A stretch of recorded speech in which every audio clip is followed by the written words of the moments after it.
Math 11 problem set 24 explanation. In this problem set, we're going to look at how to complete the square. So when we have a squared term plus another term with an x, we can take that and complete the square by taking the coefficient in front of the x term, the one that's not squared, divide the coefficient by 2 to get b over 2, then square that, and that's the term that we would have to add to complete the square for something, and then we could rewrite that part to get it as something squared. So if I want to find the value of c that completes this square, I'm going to take the minus 30 and divide by 2 and get minus 15. And then I have to square that. Minus 15 squared is 225. So 225 is the number that I would have to add here in order to complete the square. So c would have to be 225.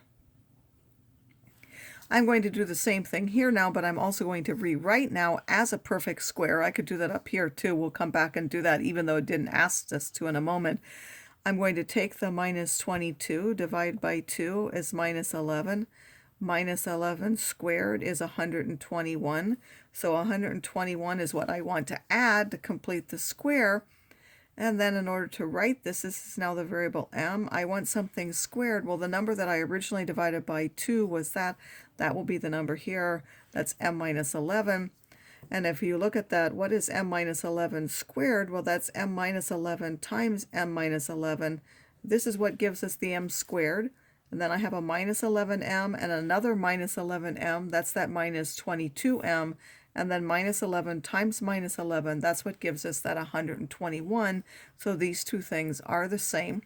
And now we could also do the same thing up here if we had wanted to. Had it asked, we could have written that as x minus 15 squared, the minus 15 being the number here. Now if you forget to keep the sign or you don't keep the sign with us and just make this 15, the number you add won't change. Just make sure that whatever sign you put in here matches the sign here. And now these we made perfect squares, so we were free to choose that last term. Now in the rest of them we're going to be given the last term. So when you have that, you're going to insert a number here, you're going to add this number here that you want, and then you're going to subtract it here so that you're not changing the expression. That's really the only difference. You're going to add a number here and then subtract it here. So I'm going to take minus 5 and divide by 2. And then I have to take that minus 5 over 2 and square that. That's 25 over 4. So now I'm going to write n squared minus 5n plus 25 over 4. And then plus 16 minus 25 over 4. This first part, like we had up here, now this is the part we're choosing. Now that part we can write as something squared. That's n minus 5 halves squared, minus 5 halves being the number we originally got. And then our calculators, we're going to calculate minus 16 divided by, or 16 minus 25 divided by 4, which will give 9.75, or if we change it into a fraction, a positive 39 over 4. If you have a number in front, you have to factor that out first. So in order to factor that out, you have to divide each one of these numbers in here by 3. So this will be x squared. 18 divided by 3 gives us 6. And then 40 over 3 doesn't simplify, so we're just going to write that as 40 over 3. Now we still need to take this minus 6 and divide by 2 in order to complete the square. That's minus 3. We take the minus 3 and square it, we get 9. So now we're going to keep the 3 out in front.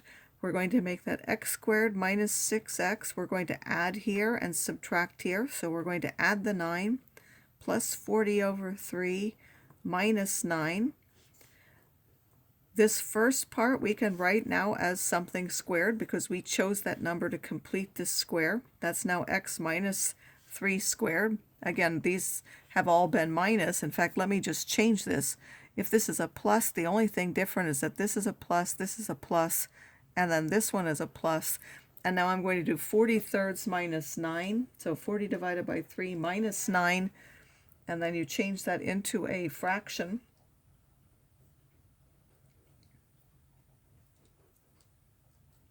Will give you 13 over 3.